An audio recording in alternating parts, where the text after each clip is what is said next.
안녕하세요. 이번 시간에는 화학 반응의 반응 속도에 대해서 배워보도록 하겠습니다. 우선 반응 속도에 대한 정의부터 시작하겠는데요. 칠판 통해서 같이 정리하면서 한번 시작을 해보도록 하겠습니다. 우선 오늘 배워야 하는 개념은 아주 중요하고요. 반응 속도에 대한 개념 나왔습니다. 그래서 제가 중요하니까 이 부분은 별표를 드리도록 할게요.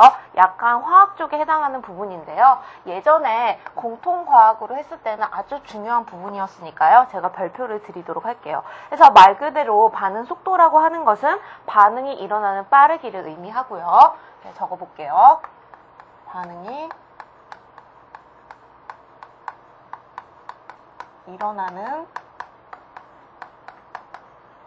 빠르기를 의미한다라고 생각을 해주시면 되겠습니다. 그러면 이러한 반응 속도를 구하는 공식을 좀 알고 계셔야 하는데요. 우리 책에 자세히 나와 있죠. 같이 한번 확인해 보도록 할게요. 그래서 반응 속도를 구할 때는 어떻게 구하나 봤더니 시간이 주어져야 되겠죠. 그래서 반응 속도를 구하는 공식은 그쵸? 일정한 시간이 주어져야 하고요. 일정한 시간이 주어져야 하고요.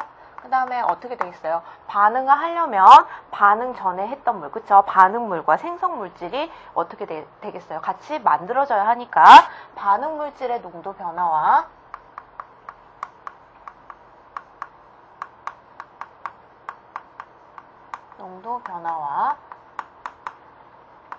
또한 어떻게 되겠어요? 오른쪽에서는 생성물질의 농도 변화가 같아져야 되겠죠? 그쵸? 일정한 시간에 생성물질의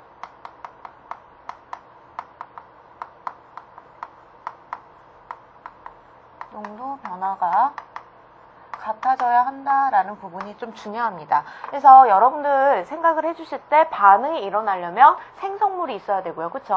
생성물이 있으려면 그 전에 반응물도 같이 있어야 하니까 이 부분에 해당되는 거 잘 좀 봐주시면 될 것 같아요. 반응물질과 생성물질의 농도 변화가 일정 시간에 같아지는 게 반응 속도다라고 정의해 주시면 되겠고요. 여기서 중요한 거는 시험지에 나오는 부분이 이 부분입니다.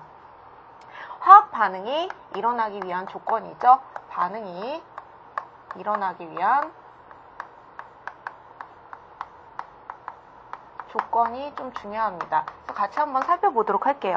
우선 반응이 일어나려면 어떻게 되겠어요? 어느 정도, 그러니까 최소한의 에너지가 있어야지만 반응이 일어나게끔 되는데 이렇게 최소한의 에너지라는 말을 어려운 말로 활성화 에너지라고 합니다. 그래서 제가 한번 적어볼게요. 반응이 일어나려면 최소한의 에너지가 필요한데 이러한 에너지를 활성화 에너지라고 합니다. 그래서 활성화 에너지에 대해서 생각을 해주시면 되겠는데요. 여러분들은 그냥 최소한의 에너지, 그쵸? 그렇게만 정의해 주시면 될 것 같아요. 반응이 필요한데 최소한의 에너지다라고 이렇게 정의해 주시면 되겠고요. 그 다음에 아주 중요한 거 하나 더 나와 있어요. 반응이 일어나려면 이러한 반응 물질들이 서로 어떻게 되겠어요? 충돌을 하면서 반응이 일어나야 하는데요. 최소한의 충돌을 해야 하는 부분은 유효 충돌이라고 합니다. 그래서 유효 충돌에 대한 정의도 나와 있으니까요. 같이 한번 적어볼게요. 유효 충돌. 유효 충돌이라고 하는 것은 반응이 일어날 때 어떻게 되겠어요? 알맞은 방향으로 충돌을 하는 거죠. 그래서 반응이 일어날 때 알맞은 방향으로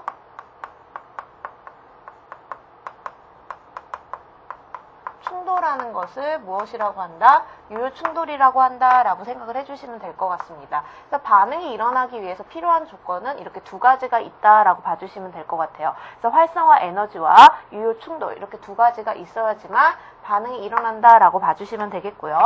그 다음에 하나 더 중요한 부분입니다. 반응 속도에 영향을 미치는 요인. 이건 정말 중요합니다. 별표를 다 하나씩 드렸는데요. 요거는 아주 중요하니까 별을 3개를 드릴게요. 시험 문제 나오는 부분이에요. 요거는요. 그래서 한번 적을게요. 이러한 반응 속도에 영향을 미치는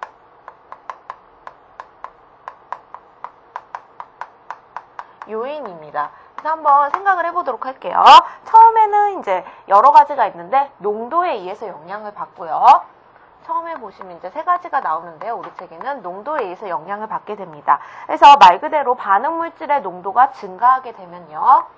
반응물질의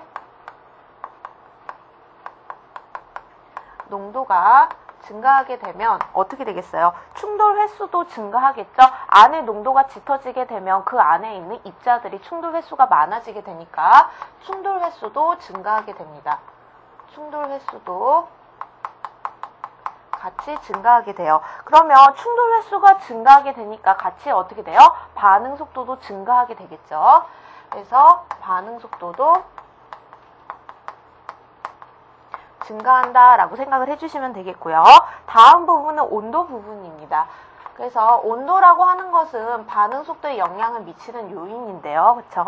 얘도 어떻게 되겠어요? 온도가 증가함에 따라서 반응이 일어나겠죠. 그래서 온도가 증가함에 됨에 따라 어떻게 돼요? 입자수가 증가하겠죠. 반응을 일으키는 입자수가 증가하고요. 이러한 입자수가 증가함에 따라서 역시 마찬가지로 반응 속도가 증가하게 됩니다. 그래서 반응 속도가 증가하게 된다라고 생각을 해주시면 되겠고요. 다음 부분은 세 번째, 뭐예요? 촉매에 대한 내용이 나오고 있죠? 촉매에 의해서도 영향을 받게 됩니다. 그래서 정촉매를 사용하게 되면요. 얘를 사용하게 되면 활성화 에너지의 크기가 약간 작아져요. 그래서 활성화 에너지의 크기가 감소하게 돼요. 그래서 활성화 에너지의 크기가 감소하게 되니까 반응을 일으킬 수 있는 어떤 것들이 줄어드는 거예요. 그렇죠? 입자수가 조금 더 많아지게 되겠죠. 반응하는 입자수가 더 많아짐에 됨에 따라 결론적으로는 반응 속도가 같이 증가하는 결과가 나타나게 됩니다. 반응 속도가 증가하는 결과가 나타나게 돼요. 여기서 한 가지 개념을 알고 계셔야 되는데 정촉매는 활성화 에너지의 크기를 감소시켜서 반응 속도를 증가시켜주지만 얘와 반대되는 의미인 부촉매라는 게 있어요. 부촉매라고 하는 것은 얘는 어떻게 되겠어요? 활성화 에너지를 크기를 넓혀줘요. 얘는 활성화 에너지 크기를 반대로 높게 해줘요. 그래서 결론적으로는 입자수가 어떻게 돼요? 여기는 작아지게 되고 결론적으로는 반응 속도가 느려지게 되게 하는 원인을 제공을 합니다. 그래서 정촉매라고 하는 것은 반응 속도를 어떻게 돼요? 빠르게 증가시켜주는 요인이지만 부촉매는 어떻게 된다? 반응 속도를 느리게 해주는 원인이 된다라고 생각을 해주시면 될 것 같아요. 요거 두 개는 반대되는 의미니까요. 참고사항으로 하나 더 알고 계시면 되겠고요. 다음 내용 봐주시면 이번에는 반응 속도와 성감 물질에 대해서 한번 확인을 해보도록 할게요. 이번에는 이제 반응 속도와 성감 물질에 대해서 살펴보도록 할게요. 그래서 우선 성감 물질 중 가장 많은 분자라고 나와 있는데요. 여러분들 성감 물질에 대한 정의부터 시작을 해봐야 되는데요. 성감 물질은 뭐예요? 가스나 티끌 등의 입자를 말하죠. 얘는 가스나 티끌 등의 입자를 뭐라고 그래요? 성감 물질이라고 하죠. 근데 여기서 이러한 성감 물질 중 가장 많은 분자를 차지하는 건 그쵸? 수소 원자 가장 많이 차지하고 있어요. 그래서 여기 부분 보시면 가장 많이 차지하는 분자는 가장 많은 분자를 확인해 보니까 뭐예요? 수소 분자가 되겠죠. 그렇죠? 수소 원자. 제가 잘못 말씀드렸어요. 수소 원자입니다. 원자가 두 개 모여야지 분자가 되죠. 수소 원자가 가장 많고 얘네들이 어떻게 돼요? 충돌 횟수가 많아지면서 무엇을 생성한다는 거예요? 여러 개가 모여서 수소 분자를 생성한다는 거죠. 이렇게 생각을 해주시면 되겠고 그래서 얘네들이 속도가 빨라진다라고 생각을 해주시면 되겠습니다. 그리고 다음 부분 보시면 이러한 성감물질의 역할이 나오는데요. 성감물질의 역할이 나오고 있습니다. 성감물질의 역할을 생각을 해주시면 얘네들은 어떻게 돼요? 성간 원자들의 그쵸? 성간 생성 원자들의 충돌에 의해서 그쵸? 메테인이나 암모니아 등은 생명체를 이루는데 형성한다라고 생각을 해주시면 될 것 같아요. 그래서 생명체를 이루는 물질이죠. 생명체를 이루는 물질이 된다라고 생각을 해주시면 되겠습니다. 그래서 이제 반응 속도 부분에 대해서 같이 한번 정리해봤는데요. 약간 화학 파트였어요. 근데 아주 중요한 부분이고 시험 문제 자주 나오는 부분이에요. 그래서 특히 다시 한번 말씀드리면 반응이 일어나기 위한 조건 두 가지와 반응 속도에 영향을 미치는 요인 총 몇 가지가 있었어요? 세 가지. 요거는 시험 문제 꼭 나오는 부분이니까 두 가지는 꼭 정리해 주시고요. 이제 1장 우주의 기원과 진화 부분은 끝났고요. 정리 잘 하시고 계셔야 하고요. 이번에는 이제 제2장 부분 태양계와 지구 부분으로 넘어가도록 하겠습니다. 그래서 우리 첫 번째 단원 보시면 이제 태양계의 형성과 역학에 대해서 나와 있는데요. 우선 태양계에 대한 정의부터 시작을 해보도록 할게요. 그래서 처음에 보시면 이제 태양계에 대한 정의가 나오고 있는데요. 같이 한번 살펴볼게요. 우선 태양계라고 하는 것은 뭐예요? 말 그대로 태양계의 중력에 묶여서 태양계에서 태양의 주위에 궤도를 따라 운동하는 모든 천체들을 의미하죠. 제가 한번 적어볼게요. 그래서 태양의 주위를 태양 주위에 궤도에 따라서 얘네가 어떻게 되는 거예요? 운동하는 모든 천체를 태양계라고 한다라고 생각을 해주시면 되겠습니다. 그래서 이러한 태양계의 구성을 보면 태양, 태양계의 구성이니까 태양도 들어가겠죠. 중심 부분. 그리고 행성, 그리고 소행성, 외소행성, 해성. 이름이 약간 달라요. 위성, 유성체, 카이퍼 벨트, 오르트 구름 등 여러 가지가 구성이 돼 있고요. 그리고 여기서 가장 중요한 건 뭐예요? 태양이 전체 질량의 99.8%를 차지한다는 겁니다. 그쵸? 아주 무거워요. 그래서 결론적으로는 태양이 어떻게 돼요? 태양이 전체 질량의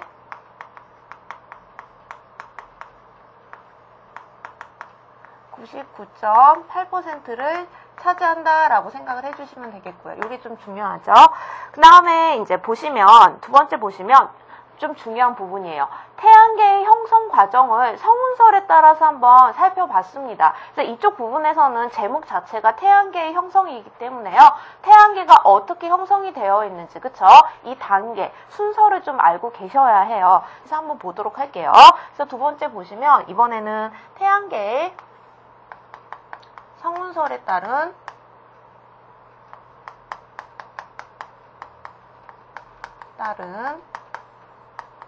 태양계의 형성 과정입니다.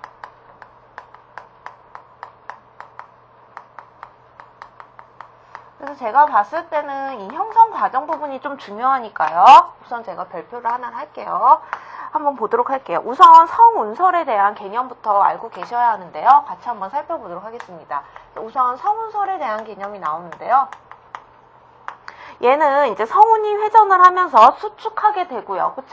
얘네들이 이제 원반 모양을 만들게 됩니다. 그래서 이 원반의 중심에는 태양이 되고 가장자리는 행성이 됩니다. 그래서 결론적으로는 성운이 어떻게 돼요? 회전 수축하면서 원반 모양을 형성하는 거죠. 이 원반 모양을 형성하는데 중심 부분은 뭐예요? 태양이 만들어지는 거고요. 중심은 태양이고 그 다음에 바깥 부분은 뭐예요? 가장자리가 행성이 된다는 거죠. 가장자리는 행성이 차지한다. 이렇게 알고 계시면 되겠고요. 이쪽 부분에서 이제 성운설에 대한 개념을 꼭 알고 계시고, 그 다음에는 이러한 태양계가 어떻게 형성이 됐는지 형성 과정을 한번 살펴보도록 할게요. 그래서 우선은 태양계의 성운이 형성이 됩니다. 우선 첫 번째 과정에서는 번호는 기억으로 할게요. 헷갈리시니까. 태양계 성운이 형성이 됩니다.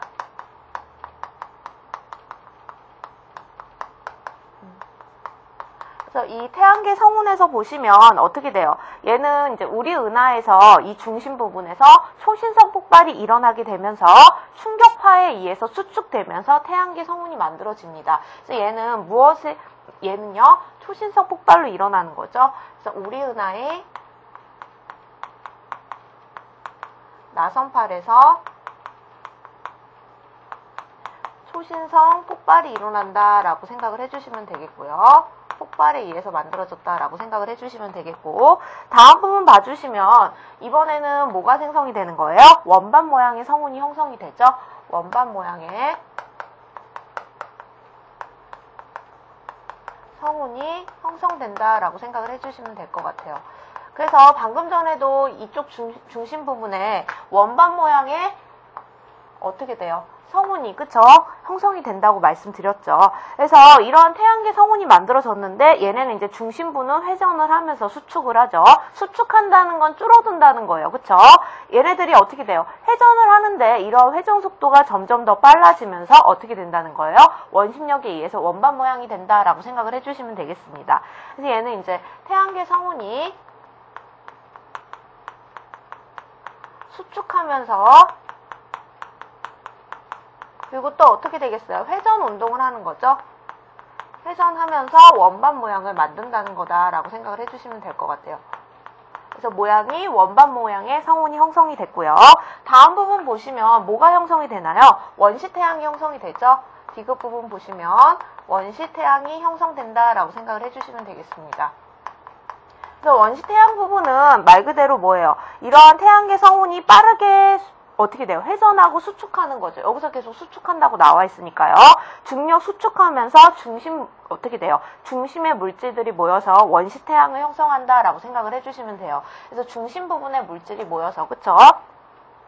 얘는 이제 중력 수축을 하면서 중심 부분에 형성된다라고 생각을 해주시면 되겠고요. 그 다음에 마지막 부분에서는 뭐예요? 고리와 미행성의 형성 부분이죠. 밑에 부분에다 적어볼게요. 마지막 부분에서는 고리와 미행성의 형성 부분입니다. 그래서 고리와 미행성이라고 하는 것은 어떻게 되겠어요? 회전하다가 납작하게, 그쵸? 납작한 원반으로 만들어진 부분에서는 이제 많은 미행성들이 형성이 된다라고 생각을 해주시면 돼요. 그래서 제가 한번 적어볼게요. 회전하는 납작 모양으로.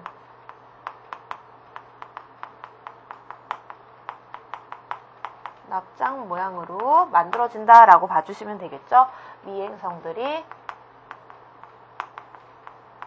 형성되었다. 이렇게 생각을 해주시면 되겠고, 시험 보실 때는 이게 순서가 나올 수도 있어요. 딱 나오기가 좋아요. 그래서 처음에는 이제 태양계 성운이 형성됐다가 그 다음에는 어떻게 되는 거예요? 원반 모양의 성운이 형성이 되고요. 그 다음에 어떻게 돼요? 뭐가 만들어져요? 원시 태양이 형성이 되고요. 그 다음에는요, 고리와 미행성의 행성이 만들어진다. 이렇게 생각을 해주시면 되겠죠. 이렇게 봐주시면 되겠고, 다음 내용 넘어가도록 할게요. 태양계의 형성 과정 좀 중요합니다. 그래서 마지막 부분에서 보시면 이제 한 가지 과정이 더 남아있는데요. 미음 과정 볼게요. 그래서 미음 과정 보시면 결론적으로는 원시 행성의 형성 부분입니다.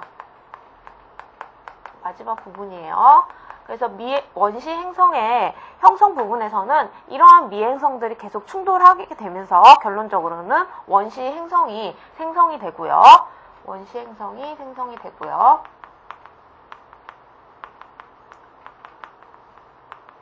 그리고 이제 가까운 곳에서는 어떻게 되겠어요? 태양과 가까운 곳에서는 무거운 성분으로 이루어진 행성이 만들어지게 되고, 태양과 먼 곳에서는 가벼운 성분으로 어떻게 되겠어요? 이루어진 행성이 만들어지겠죠. 그래서 태양과의 거리에 따라서 거리에 따른 행성들이 형성이 되겠죠. 이렇게 생각을 해주시면 될 것 같아요. 그래서 마지막 단계 부분에서 이제 원시 행성까지 형성이 됐다라고 이렇게까지 단계 생각을 해주시면 되겠죠. 그래서 총 단계가 몇 단계가 나오나요? 그쵸? 5단계 나오죠. 이 5단계 꼭 머릿속에다가 생각을 해주시고요. 다음 부분 봐주시면 마지막 부분에서 봤듯이 이러한 원시 행성이 형성이 되는데 태양과의 거리에 따라서 어떻게 돼요? 행성의 성분이 달라진다라고 말씀드렸죠. 그래서 이렇게 달라지는 성분에 대해서 한번 알아보도록 할게요. 그래서 이번에는 이제 세 번째 보시면 태양계 행성의 형성 과정입니다. 그래서 이렇게 형성이 되는데 얘는요, 태양과의 거리에 따라서 형성이 되죠. 그래서 적어볼게요. 태양과의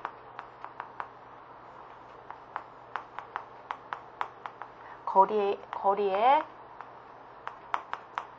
따라서 다르게 형성이 되죠. 이게 좀 중요해요. 태양과의 거리가 가까울 때랑 멀 때랑 약간씩 다르니까요. 한번 살펴볼게요. 우선은 가까울 때를 살펴보도록 할게요. 태양과의 거리가 가까울 때. 우선 태양이 바로 앞에서 비추고 있게 되면 어떻게 되겠어요? 온도는 당연히 높을 수밖에 없겠죠. 그래서 온도는 당연히 높을 수밖에 없고요. 그리고 이제 형성 과정을 보게 되면 온도가 높기 때문에 이제 녹는 점, 그쵸? 녹는 점이라고 하는 건 녹는 거죠. 그쵸? 고체 상태인 게. 그래서 녹는 점이 높고 어떻게 돼요? 무거운 물질로 이제 행성이 형성이 돼요. 무거운 물질로 형성이 된다라고 생각을 해주시면 되겠고요. 그 다음에 이제 미행성의 충돌에 의해서 암석으로 이루어진, 그쵸? 이러한 무거운 물질로 만들어진 행성이 하나 만들어지게 됩니다. 그래서 이런 행성을 우리가 하는 말로 이제 지구형 행성이라고 해요. 그래서 지구형 행성들이 형성된다라고 생각을 해주시면 되겠습니다. 그래서 지구형 행성이라고 하는 것은 우리 책에 나와 있듯이 뭐가 있어요? 수금지화가 있죠. 수금지화. 그래서 한번 살펴보면 수는 뭐예요? 수성이 되겠고 금은 금성, 지는 뭐예요? 지구, 화는 뭐예요? 화성. 그쵸? 이렇게 나눠진다라고 봐주시면 돼요. 그래서 수금지화인 지구형 행성이 형성이 됐다라고 생각을 해주시면 되겠습니다. 그러면 이러한 무거운 물질은 뭔가라고 봤는데 한 두 가지씩만 알아주시면 돼요. 철과 니켈이 여기에 해당이 됩니다. 그래서 제가 요거는 위에다가 적어볼게요. 철과 니켈 등으로 이루어져 있다라고 생각을 해주시면 되겠고요. 그러면 이번에는 반대로 태양과의 거리가 어떻게 돼요? 멀어지게 되면 어떻게 되는 거예요? 그렇죠? 거리가 멀어질 때로 생각을 해볼게요. 멀어질 때. 거리가 멀어지게 되면 온도는, 그쵸? 태양이 멀리서 비추니까 낮아질 수밖에 없겠죠. 온도는 낮아질 수밖에 없고요. 그리고 얘는요, 물질들을 보게 되면 어떻게 돼요? 좀 가벼운 물질로 좀 이루어지게 됐죠. 그래서 보시면 이제 얼음과 메테인 등으로 이루어져 있어요. 그래서 얘는 얼음과 메테인 등으로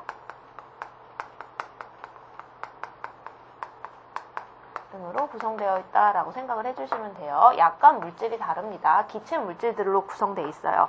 그리고 얘는 이제 목성형 행성을 형성을 하게 됩니다. 반대되는 개념으로 어떻게 돼요? 목성형 행성이 형성이 됩니다. 목성형 행성이 어떻게 돼요? 형성이 된다라고 생각을 해주시면 돼요. 그래서 목성형 행성 한번 알아보도록 할게요. 좀 이따 배우긴 하겠는데 우선 미리 한번 살펴볼게요. 목, 토, 천, 해로 외우시면 되겠죠. 목, 토, 천, 해로 보시면 돼요. 그래서 한번 살펴볼게요. 목은요, 목성이고요. 그 다음에 토는 토성이 되겠죠. 천은 뭐예요? 천왕성. 해는 뭐예요? 해왕성이 되겠죠. 그래서 요거를 이제 앞글자만 따서 목, 토, 천, 해 이렇게 해서 목성형 행성, 그쵸? 이렇게 네 가지. 그 다음에 지구형 행성도 수금지화니까 총 몇 개요? 네 가지 행성. 이렇게 생각을 해주시면 될 것 같아요. 그러면 이러한 목성형 행성에서는 주로 어떤 기체인가 살펴봤더니 뭐가 있어요? 수소와 헬륨, 얼음 등 여러 가지가 있죠. 그래서 저는 이제 수소, 헬륨이라고 적을게요. 두 가지만 살펴보시면 될 것 같아요. 수소와 헬륨 등으로 구성되어 있다라고 생각을 해주시면 되겠죠. 이렇게 태양계의 형성 과정을 어떻게 돼요? 태양과의 거리에 따라 이렇게 두 가지로 분류했어요. 요거 아주 좀 중요하니까 이 부분 좀 잘 살펴주시면 되겠습니다. 근데 가까울 때는 무거운 성분, 멀어질 땐 기체 성분이겠죠. 그렇죠? 이렇게 생각을 해주시면 돼요. 근데 무거운 성분이니까 다른 말로 하자면 이제 고체다라고 생각을 해주시면 되겠고요. 그 다음에 어떻게 돼요? 얘는 수소, 헬륨 등은 기체 성분이 되겠죠? 그래서 얘는 이제 기체 성분이다라고 이렇게 봐주시면 되겠습니다. 이렇게 두 가지 봐주시면 되겠고, 다음 부분 보시면 방금 전에 배웠던 지구형 행성과 목성형 행성의 형성 부분이 조금 더 자세히 나와 있어요. 근데 같은 내용이니까 이쪽 부분에서 한번 살펴보도록 할게요. 그래서 지구형 행성이라고 하는 것은 방금 전에도 말씀드렸듯이 무거운 행성, 그쵸? 무거운 물질로 형성이 되었기 때문에 고체 물질이다라고 제가 말씀드렸는데요. 우리 책에도 똑같이 나와 있네요. 고체 암석 암석, 그쵸? 암석이란 건 딱딱한 거니까 고체 성분이 왔고요. 그 다음에 목성형 행성에서는 어떻게 돼요? 수소, 헬륨 등의 기체로 형성되어 있죠. 이렇게 정리해 주시면 되겠습니다.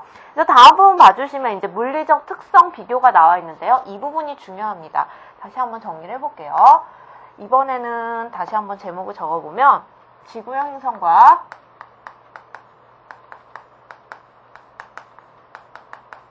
목성형 행성의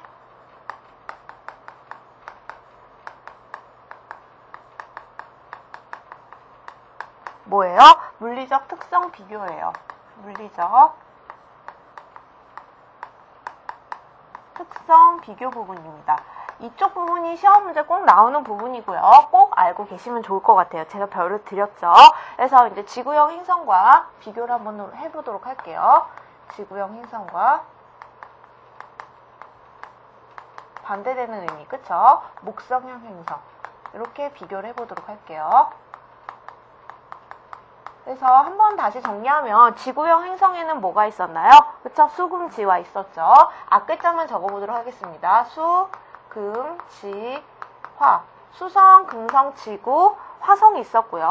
그 다음에 목성형 행성에서는 뭐가 있었나요? 목, 토, 천, 해 있었죠. 그래서 목성. 그 다음에 토성, 천왕성, 그 다음에 뭐가 있었나요? 해왕성 있었죠. 그래서 총 몇 가지가 있었나요? 4가지가 있었고, 지구형 행성에서도 총 몇 가지가 있었나요? 4가지가 있었죠. 이렇게 꼭 알고 계셔야 해요. 이렇게 2가지. 대신 얘네들은 이제 물리적 특성을 비교할 때는 반대되는 의미로 생각을 좀 해주시면 될 것 같아요. 한번 이제부터 알아보도록 하겠습니다. 처음에 보시면 반지름이 나와 있죠. 한번 볼게요. 반지름 위에 해당되는 부분은 제가 생략할게요. 말로 설명을 드리고 중요한 부분만 적도록 하겠습니다. 그래서 보시면 반지름은 이제 지구형 행성은 작죠. 작다를 화살표로 표시할게요. 그 다음에 목성 행성의 반지름은 크죠. 크다라고 생각을 해주시면 되겠고, 편편도를 보시면 이제 지구형 행성은 작고요. 목성 행성은 큽니다. 그 다음에 어떻게 되겠어요? 자전 주기가 나오게 되는데요. 자전 주기는 지구형 행성은 좀 길고요. 목성형 행성은 짧습니다. 그 다음에 위성수 나와 있는데요. 봐주시면 되고, 여기 부분 좀 중요한 부분이에요. 여기 이제 반지름이 하나 나와 있고, 중요한 것만 몇 가지 살펴볼게요. 특히 여기서 이제 고리의 유무에 따라서 알려지게 돼요. 그래서 고리는 이제 행성이 이렇게 존재하게 되면 요 옆에 이렇게 생긴 고리 예쁜 게 있어요. 그쵸? 사람으로 생각하면 허리띠라고 생각을 해주시면 돼요. 그래서 이런 거를 이름은 이제 고리라고 하는데요. 목성형 행성에서는 고리가 존재합니다. 그래서 여기서 살펴보시면 뭐예요? 지구형 행성에서는 고리가 없고요. 목성 행성에서는 고리가 존재해요. 이게 가장 큰 특성이고요. 그 다음에 질량을 봐주시면 지구형 행성은 어떻게 돼요? 반지름이 작기 때문에 질량도 작을 수밖에 없겠죠. 질량을 보면 얘는 작고, 그쵸? 얘는 반지름이 크기 때문에 클 수밖에 없어요. 이렇게 생각을 해주시면 되겠고, 대신 이제 평균 밀도를 생각하면 반대되는 의미겠죠? 밀도는 대신 크겠죠? 작은 게 알차다라고 하죠. 그쵸? 그래서 대신 이제 밀도를 생각하면 지구형 행성이 더 크고 목성 행성은 작다라고 생각을 해주시면 되겠습니다. 그리고 표면 온도가 나와 있네요. 온도는 당연히 태양과의 거리가 가까운 지구형 행성이 높을 수밖에 없겠죠. 그래서 온도를 생각하면 얘가 지구형 행성이 높고 그 다음에 목성 행성이 낮을 수밖에 없어요. 이건 당연히 알고 계시는 거고요. 그 다음에 대기 두께가 나와 있는데요. 지구형 행성은 얇고 목성 행성은 좀 두껍습니다. 그리고 이제 대기 성분 하나 보게 되면요. 대기 성분에서 좀 봐주셔야 되는데, 지구형 행성은 일산화탄소, 질소, 산소 등이 있어요. 그래서 저는 이제 질소, 산소 이렇게 2가지 적을게요. 그 다음에 이제 목성형 행성에서 봐주시면 얘는요, 그쵸? 수소와 헬륨이 있었죠. 그래서 수소와 헬륨이 있었다라고 이렇게 정리해 주시면 되겠고, 이렇게 칸을 나눠보면 우리 책에는 그림이 아주 잘 나와 있으니까요. 이렇게 표로 이렇게 나눠서 봐주시면 될 것 같아요. 이렇게 봐주시면 되겠고, 다음 내용 넘어가도록 할게요. 다음 부분 봐주시면 이제 우리 책에 이제 편편도에 대한 정의가 좀 나와 있습니다. 한번 같이 살펴볼게요. 요거는 좀 중요한 개념이라서 제가 넣어봤어요. 우선 이제 편편도에 대한 개념입니다. 그래서 편편도라고 하는 것은 말 그대로 뭐예요? 납작한 정도를 말할 때 사용하는 거예요. 그쵸? 행성의 납작한 정도를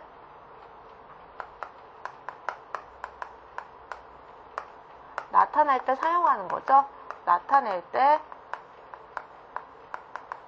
사용한다 라고 생각을 해주시면 되겠고요. 여기서 하나 큰 게 편편도가 어떻게 되겠어요? 커짐에 따라서 더 납작하게 되겠죠. 그쵸? 왜냐하면 얘는 이제 납작한 정도를 의미하니까요. 그쵸? 그래서 당연한 말이에요. 그쵸? 편편도가 더 커지면 행성이 납작해질 수밖에 없고요. 그쵸? 한번 적어볼게요. 그래서 예를 들어서 편편도가 커지면 행성은 어떻게 되는 거예요? 납작해지죠. 그러면 반대로 편편도가 작아지면 어떻게 될까요? 편편도가 작아지면 얘 모양은 동그란 구 모양이 되겠죠. 그쵸? 행성의 모양은 구에 가까운 모양이 되겠죠? 구에 가까운 모양. 이렇게 생각을 해주시면 되겠습니다. 그래서 이 두 가지 의미, 그쵸? 편편도는 납작한 정도다라고 생각을 해주시면 되겠고, 우리 책에 보시면 이제 편편도 구하는 공식이 나와 있는데요. 요거는 참고사항으로 하나 알아주시면 되겠습니다. 다음 부분 보시면 아주 중요한 부분, 시험 문제 제일 많이 나오는 부분입니다. 그래서 태양계 행성의 특징이 나오는데요. 요건 제가 별을 3개를 할게요. 아주 많이 나와요. 태양계 행성의 특징 부분을 같이 정리를 해보도록 할게요. 행성의 특징 부분입니다. 첫 번째 보시면 이제 지구형 행성과 크게 목성형 행성으로 나뉘게 됩니다. 그래서 우선은 이제 지구형 행성부터 시작을 해보도록 할게요. 첫 번째는 이제 수, 어떻게 돼요? 금, 지, 그쵸? 화로 나뉘게 되겠죠. 그래서 수는 뭐예요? 수성이 되겠고, 금은 금성, 지는 뭐예요? 지구, 화는 화성이 되겠죠? 여러분들 이렇게 외워주세요. 저랑 같이. 수, 금, 지, 화. 얘네 모두 뭐예요? 지구형 행성이 되겠죠? 이렇게 지구형 행성 4가지 한번 살펴볼게요. 수성에서는 가장 큰 특징은 대기가 존재하지 않는다라는 게 가장 큰 특징입니다. 대기가 없어요. 대기가 없어서 운석 구덩이가 어떻게 돼요? 대기가 있게 되면 이게 움푹 파였던 것도 그게 표시가 나지 않는데 얘는 대기가 없기 때문에 그 구덩이가 그대로 남아있어요. 그래서 운석 구덩이가 남아있다라는 게 가장 많이 나와요. 운석 구덩이. 동그라미 쳐주세요. 그 다음에 얘는 어떻게 되겠어요? 대기가 없기 때문에 중간에 막아주는, 그쵸? 따뜻한 층이 없어요. 그렇기 때문에 낮과 밤의 온도 차이가 심합니다. 온도 차이가, 그쵸? 낮과 밤의 온도 차가 크다라고 생각을 해주시면 되겠고, 다음 금성이에요. 금성에서는 시험 문제 제일 많이 나오는 부분이고요. 얘는 대기가 이산화탄소로 이루어져 있습니다. 이산화탄소, 대기로 이루어져 있어요. 그래서 느낌이 오시죠? 이산화탄소 나오면 온실효과, 그쵸? 온실효과가 가장 큰데예요. 그래서 온실효과가 크다고 하는 것은 당연히 막아주는 막이 있기 때문에 온도가 아주 높아요. 그쵸? 온도가 높은 행성이다 라고 생각을 해주시면 되겠습니다. 이렇게 정리해 주시면 되겠고, 이제 그 자전 방향이 나와 있는데요. 그건 참고사항으로 알아주시면 돼요. 그래서 금성에서 가장 많이 나오는 부분은 온실효과로 인해서 표면 온도가 가장 높은 행성이다 라고 생각을 해주시면 되겠습니다. 다음은 우리가 살고 있는 지구, 푸른별이죠. 녹색별. 그래서 지구에서는 뭐가 있어요? 대기와 물이 존재하죠. 대기와 물이 있죠. 대기와 물이 있기 때문에 살 수 있는 생명체가 같이 존재할 수밖에 없어요. 생명체가 존재한다라고 생각을 해주실 수 있고요. 그 다음에 뭐가 있어요? 기상현상도 있고요. 계절적 변화가 나타나죠. 저는 기상현상 하나만 적어볼게요. 이렇게 정리해 주시면 되겠습니다. 다음 부분은 화성으로 가겠는데요. 화성에서는 이제 조금, 얘는 이제 화하니까 불이 생각이 나시죠? 그래서 얘는 좀 붉은색을 띄어요. 붉은색이다 라고 생각을 해주시면 되겠고요. 그 다음에 봐주시면 얘는 이제 극관으로 인해서 물이 흐르는 적이 있어요. 물이 흐르는 적이 존재해요. 이렇게 봐주시면 되겠고, 그 다음에 얘는 이제 자전축이 조금 약간 기울어져 있기 때문에 계절의 변화가 나타납니다. 계절 변화가 있어요. 이렇게 생각을 해주시면 될 것 같아요. 그래서 지금까지 뭐예요? 지구형 행성에 대해서 특징 알아봤고요. 다음 부분은 이제 목성형 행성입니다. 목성형 행성 부분에서는 한번 또 살펴볼게요. 또 뭐가 있나요? 5, 6, 7, 8 이렇게 4개가 있죠.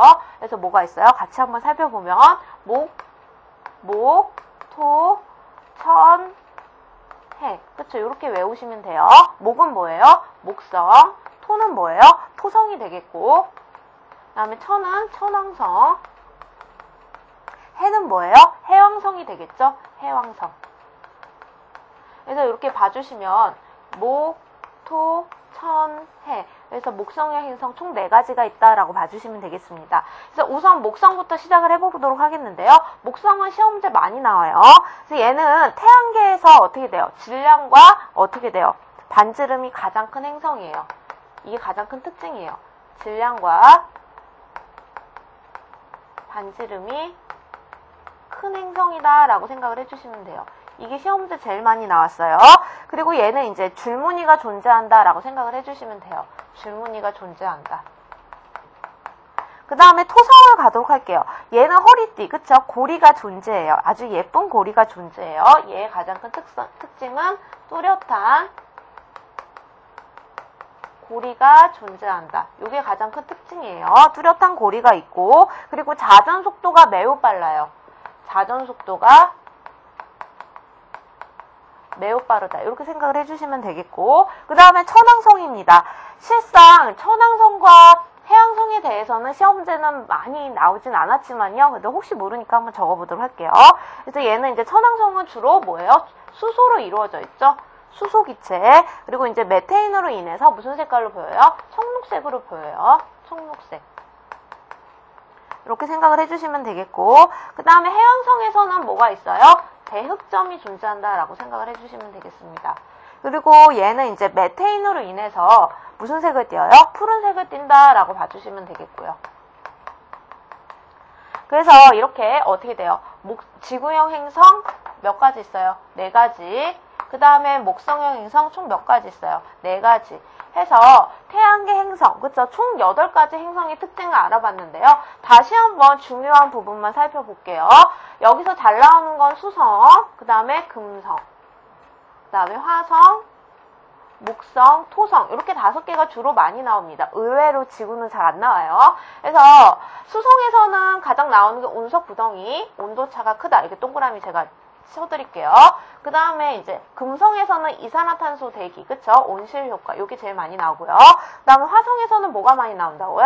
붉은색이고 물이 흐르는 흔적, 요거 많이 나와요. 그리고 목성은 뭐예요? 질량과 반지름이 가장 크고 줄무늬가 존재하고, 그 다음에 토성에서는 골이 존재한다는 거, 그리고 자전 속도가 빠르다. 이렇게 정리해 주시면 될 것 같아요. 이 태양계 행성에 대한 설명이 나오고요. 이 행성은 어떤 건가 라는 문제가 나와요. 이렇게 나오니까요. 이렇게 정리 꼭 해주시면 될 것 같아요. 이 부분은 정말 시험 문제 나오는 부분이니까 제가 계속 강조 드렸고요. 그래서 태양계 행성의 특징까지 한번 정리를 해봤습니다. 그리고 이제 다음 시간에는 태양 에너지와 지구의 에너지 순환 부분을 할 거고요. 오늘 했던 부분도 아주 중요한 부분 많았어요. 그렇죠? 처음에 반응 속도에 대한 문제, 그리고 마지막 부분에 태양계 행성의 특징에 관한 문제는 정말 꼭 출제되는 부분이니까 정리 꼭 해주시는 거 잊지 마시고요. 많은 시간 수고 많이 하셨습니다.